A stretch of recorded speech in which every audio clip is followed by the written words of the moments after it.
আসসালামু আলাইকুম সম্মানিত সুধী। আমি এখন যে বিষয়টির অবতারণা করব সেটা হলো আমাদের সাবেক রাষ্ট্রপতি জনাব আব্দুল হামিদ সাহেবের চিকিৎসাজনিত কারণে থাইল্যান্ড গমন উপলক্ষে যে দেশে যে তোলপাড় তৈরি হয়েছিল সেই বিষয়ে কিছু আলোকপাত করতে চাই। দেখুন, জনাব আব্দুল হামিদ অসুস্থতাজনিত কারণে গভীর রাতে ব্যাংককের উদ্দেশ্যে ঢাকা ছেড়ে যান।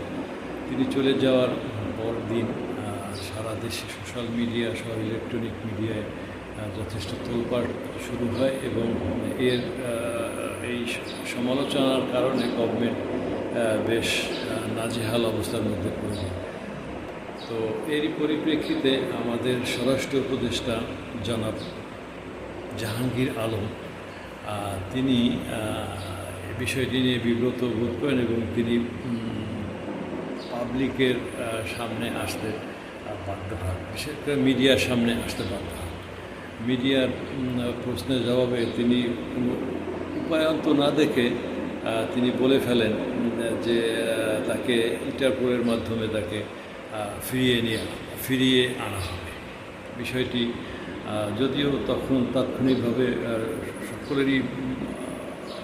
সকলেই বুঝতে পেরেছিলেন যেটা এটা তাৎক্ষণিক প্রতিক্রিয়া, এটা আদৌ কোনো কার্যকরী কোনো পদক্ষেপ বলে কারো কাছেই মনে হয়নি। তো যাই হোক, এর পরিপ্রেক্ষিতে ইমিগ্রেশন পুলিশ, তারপরে বিভিন্ন অথরিটির জবাবদিহিতার প্রশ্ন আসে এবং অনেকেই চাকরিচ্যুত বা সাময়িক বরখাস্ত করা হয়। বিষয়টি আস্তে আস্তে করে মোটামুটি ধামাচাপাই পড়ে যায়, কারণ দেশে একটার পর একটা ইস্যু তৈরি হয় আর একটা ইস্যু ধামাচাপা পড়ে যায়, এটাই আমরা দেখে আসছি।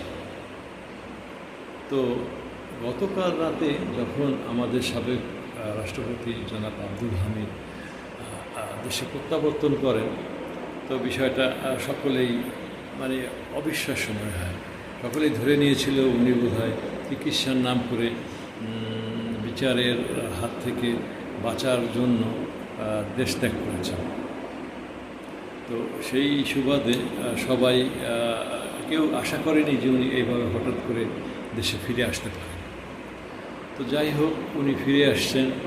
উনি অসুস্থ ছিলেন, উনি অসুস্থ অবস্থায় সম্ভবত ফিরে আসছেন। তো ওনার ফিরে আসার পরে সবার মধ্যে একটা বিস্ময়ের সৃষ্টি হয়। তো যাই হোক,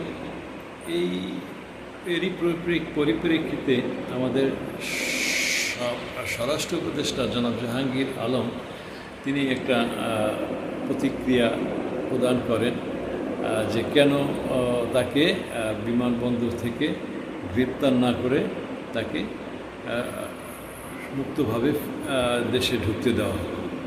তিনি বলেন যে যেহেতু তার বিরুদ্ধে কোনো গ্রেপ্তারি পরোয়ানা নেই, তাই তাকে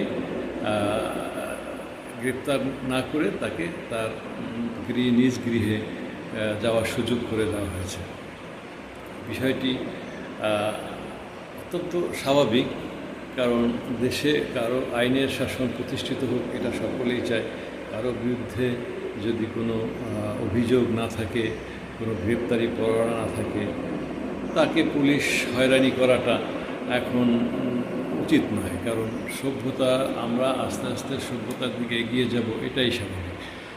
অতীতে কি ছিল, অতীতে কি হয়েছিল, অতীত সরকার কি করেছিল, এগুলিকে আসলে ধর্তব্যের মধ্যে না নিয়ে আমাদের উচিত আমি কি করব, আমি কি উদাহরণ সৃষ্টি করব, আমি কি ভালো কাজের উদাহরণটা তৈরি করব, সেই পদক্ষেপ নেয়া। তো সেই হিসাবে জাহাঙ্গীর সাহেবের বক্তব্যকে সাধুবাদ জানাতেই হয়। কিন্তু প্রশ্ন হলো, এই জাহাঙ্গীর সাহেব যখন জনসমক্ষে বলেছিলেন যে ওনাকে ইন্টারপোল দিয়ে দেশে ফিরিয়ে আনা হবে, সেই বিষয়টা কি আসলে একটা লোক দেখানো ছিল না? এটা কি একটা পলিটিক্যাল হিপোক্রেসি বলে জনগণ মনে করতে পারে না? কারণ তার বিরুদ্ধে যেহেতু কোনো গ্রেপ্তারি পরোয়ানাই নেই, সেক্ষেত্রে তাকে ইন্টারপোল দিয়ে ফিরিয়ে আনার বিষয়টা হাস্যকর নয় কি? জনগণের সাথে এই ধরনের এক ধরনের চোখে ধুলো দেওয়া বা প্রতারণা করা, এটা আসলে রাজনীতিবিদদের কে মানায়। কিন্তু ওনাদের মতো দায়িত্বশীল পদে থেকে ওনারা এই ধরনের মানে উক্তি, এই ধরনের পাবলিক সেন্টিমেন্টকে ভিন্ন খাতে প্রবাহিত করার এই ধরনের চটকদার বক্তব্য, এটা কতটা কাঙ্ক্ষিত?